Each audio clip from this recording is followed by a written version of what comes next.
Hello everyone, আসসালামু আলাইকুম। আমি নাজমুন নাহার ইউটিউব চ্যানেল থেকে বলছি। কেমন আছেন আপনারা? আলহামদুলিল্লাহ, আমি ভালো আছি।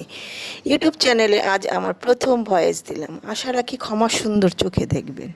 ঈদ উল ফিতরে আমরা পরিবারবর্গ নরসিংদী বেড়াতে গিয়েছিলাম। সেখানে কিছু সুন্দর সুন্দর জায়গা আপনাদের সামনে তুলে ধরার চেষ্টা করব। প্রথমে আমরা নরসিংদীর চিনিশপুর গ্রামের অনেক পুরনো কালী মন্দিরে ঘুরে দেখাবো। আসুন তাহলে দেখি। এ মন্দিরটি অনেক পুরনো ও প্রাচীন। অন্যান্য মন্দির থেকে এ মন্দিরটা একটু আলাদা। এখানে পাথরের মূর্তি আছে। বিশাল বড় জায়গা নিয়ে এ মন্দিরটি অবস্থিত। দূর দূরান্ত থেকে অনেক হিন্দু ধর্মাবলম্বী মানুষ এ কালী মন্দিরে ভিজিট করতে আসেন।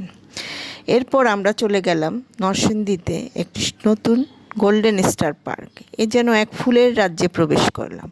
এত সুন্দর পার্ক, চারিদিকে শুধু ফুল আর ফুল। আমার দু চোখ জুড়িয়ে গেল। আমরা সারা বিকেল ঘুরে তারপর বাসায় চলে গেলাম। আজ এখানেই শেষ করছি। পরবর্তী ভিডিও নিয়ে আবার আপনাদের মাঝে আসব। আজ এ পর্যন্তই। আল্লাহ হাফেজ।